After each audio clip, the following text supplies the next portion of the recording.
Just same kind of questions. Yeah, I'll just ask you some questions. Yeah. Okay. Well, let's start with, tell me about Lucas. What was he like? He's the best ever. It's the light of all of our lives. Me and my husband's only child.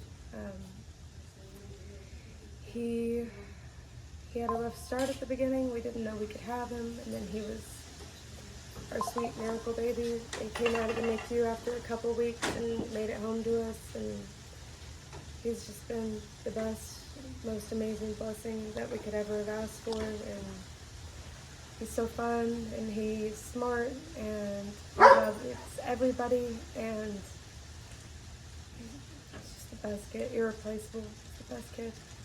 Yeah. Take me back to the rain, when it started raining. Ironically. Yeah. It rained off and on, and it was coming down. It sounded like it was coming down like this. It was raining, but we drive that road every day almost. We're always there, and we were up here. We were watching a movie. It was our niece's first birthday party was that night, and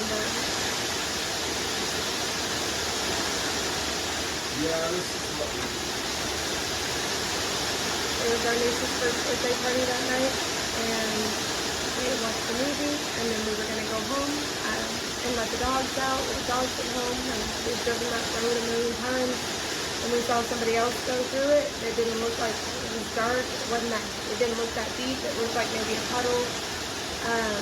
We couldn't really see the water rushing on the sides because of the trees and how dark it was, and there's a gate right there that closes when it says road on, or water on the road, and all of the other ones were closed because by the time we got in the ambulance, they had to go all the way around. It took us an hour just to get to the Hoosley Hospital, not far from us, because every road was blocked, but that road wasn't blocked.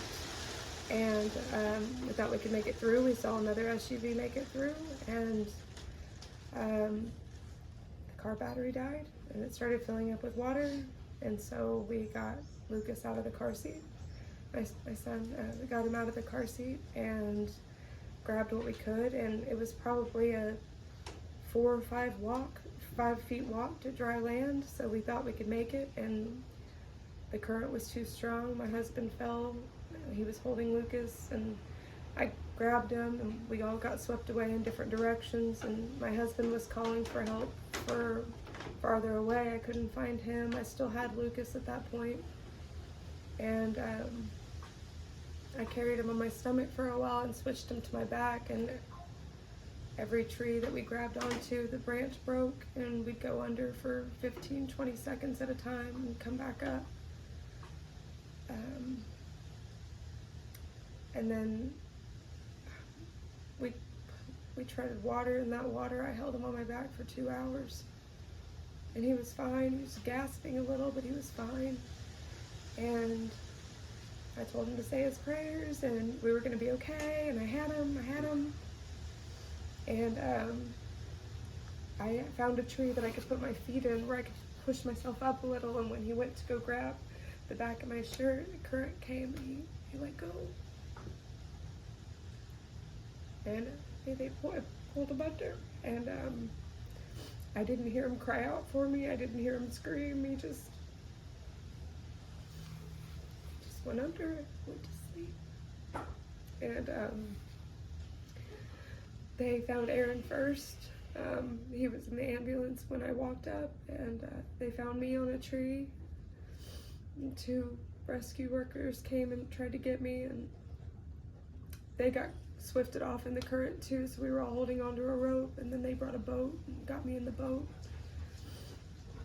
And a really nice neighbor, I don't know who he was, but he helped me get out of wet clothes, gave me a sweatshirt, gave me something warm. They wrapped us all in blankets and took us to the ER, but we still didn't have Lucas at that point. And we just asked, we kept asking, our car was gone, my purse was gone with my phone, my wallet, all my husband's wallet, our phone, everything was missing, everything got lost in the flood, so we couldn't get a hold of him. We didn't know how they would find us if they found him. And they said that everyone up there knew that we were his parents, and we were up there, and they would let us know as soon as they found him. And at about 7:20 in the morning, I guess the sheriff showed up here. They knew that this was my in-laws' address that we were at, and they had told him they had found him. And I was out there all night looking for you. I know. And he looked really peaceful. He wasn't all torn up or anything. Like, he didn't get caught on anything. I think he just went under. And we got released from the hospital at about 8 a.m. and they told us that he didn't make it.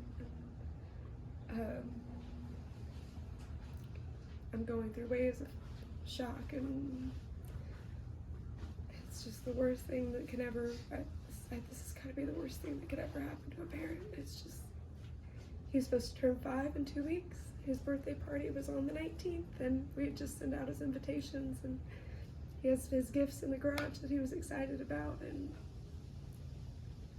nothing's going to bring him back, and nothing's going to change that, and I'm going to have that hole in my heart forever. But any kind of donation or prayers, anything that anybody can do will help us at least have some time to heal through it and give him a good funeral, and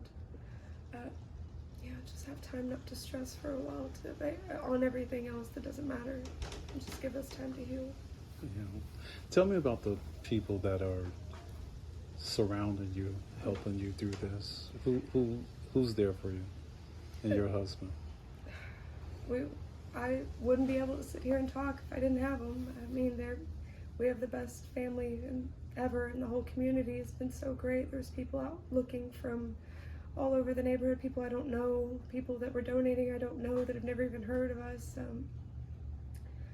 My in-laws, my parents, all my cousins, my sisters, brothers, everybody's been here off and on with food and kind of just sitting by me. I mean, we just sit and trying to start making funeral arrangements, and it's just something that I did not want to ever have to do for my baby, especially not my 4-year-old. So I wouldn't be able to get through it without him, but it's just going to take a really, really long time, and it's never going to get better. But maybe because I have all of them, it'll get a little easier over time. Okay. Thank you for sharing.